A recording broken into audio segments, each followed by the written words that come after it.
I've dealt with a lot of anxiety in my life. We all deal with anxieties. It's part of being human. The key, though, is not to get rid of the anxieties. It's to learn how to manage them. Unfortunately for me, I had to learn this the hard way. Most of you probably don't know, but I am a self-diagnosed hypochondriac. How do I know that? Because I go to the doctor with a laundry list of ailments. I mean, a long list. So long, I have to keep track of them.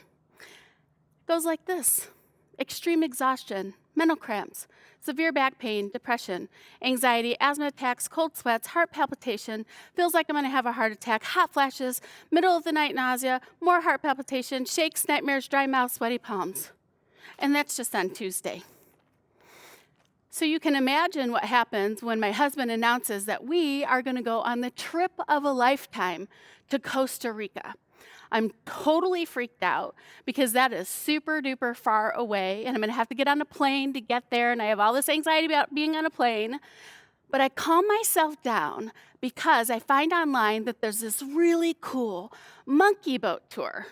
And it's all these really cute little monkeys. They're called white-faced monkeys. They're brown, cute little white faces. They're kind of like the monkeys that you have when you're growing up, like the little stuffed monkeys. And I just can't wait to go and see these monkeys. So we get to Costa Rica, spend a few days on the beach, and then it's time for my big day, the monkey boat tour. We get out to the monkey boat, and I walk up, I see the captain, and I see this boat. And it is about the length of a picnic table. And I'm thinking, ooh, what are we doing? What are we doing on this little picnic table out in the middle of nowhere? I start to refocus my energy, and we get on the boat, and we start to sail down this river, and I'm seeing all these beautiful birds. I'm seeing these lizards, red parrots, all kinds of cool stuff. I look down, and I see a crocodile. Well, that's a little weird. It's kind of a little close to our boat. That's unnerving. It looks up at me with its big eyes, and I just kind of scoot over my seat a little bit and refocus again because we are getting ready for the monkeys, and this is what I have come all this way for. Our boat's going, it's sailing, and all of a sudden I hear our boat captain, Juan, and he starts to make these monkey sounds. And I look up, and I notice that he's calling the monkeys, and there they are. There's this huge tree full of monkeys. Not like one monkey, or two monkey, or three monkeys. There are like 100 monkeys. It was a bit overwhelming, I must admit. And they're all crawling all over the trees. They look so cute from that distance. They're just adorable. And then we get closer, and we get closer, and then the next thing you know is we are literally right under the monkey tree. And I start hearing, and these monkeys are jumping all over the top of the boat. It's like being on Planet of the Apes. They are all over. I think they consume the whole top of the boat. And one of these monkeys looks over the side, and you get, and his fangs are pointing out at me. And I'm thinking, this is not such a good idea. That monkey is not as cute as I saw it on that picture on National Geographic.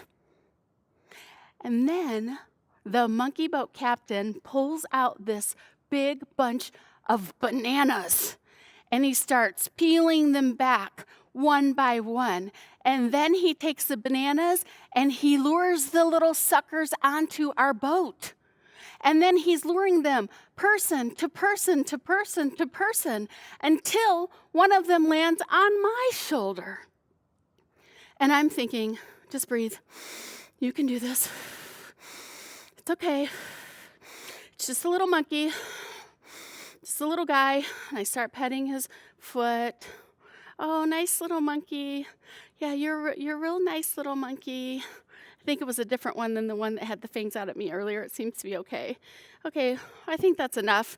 And I shove him off to somebody else. I'm chewing gum at that time, and I take this giant bite out of my cheek. And I was like, oh, well, what do you do if you bite your cheek and it starts bleeding? You stop the blood from flowing.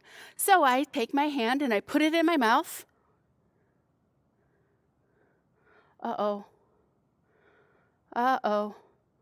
I just put my hand that was on that monkey inside of my mouth. My heart starts beating like crazy. I'm having those heart palpitations and the hot flashes and the sweats. I'm not feeling very good right now. Oh my God, I have monkey venom inside my bloodstream. Oh my God, I'm gonna pass out.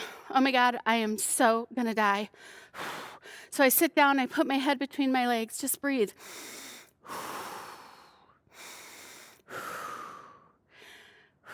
And that's the last thing I remember until I wake up at our house that we were staying at.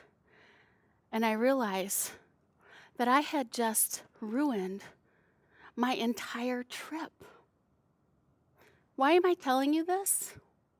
Because we all have monkeys that we're dealing with. Anxiety affects all of us. But if we let the monkey stay on our backs, or in my case on my shoulder, we're not going to be able to do the things that we really want to do in life. I want to travel. I want to meet new people. I want to be adventurous. But I can't do those things if I let my anxieties hold me back. So we have to take control of our anxieties. We have to acknowledge them, and then we have to put them in their place and refocus so that we can get on to doing the things that we're really meant to be. For me, I'm so lucky because I got a redo. And I got to go back to Costa Rica, and this time it really was the trip of a lifetime.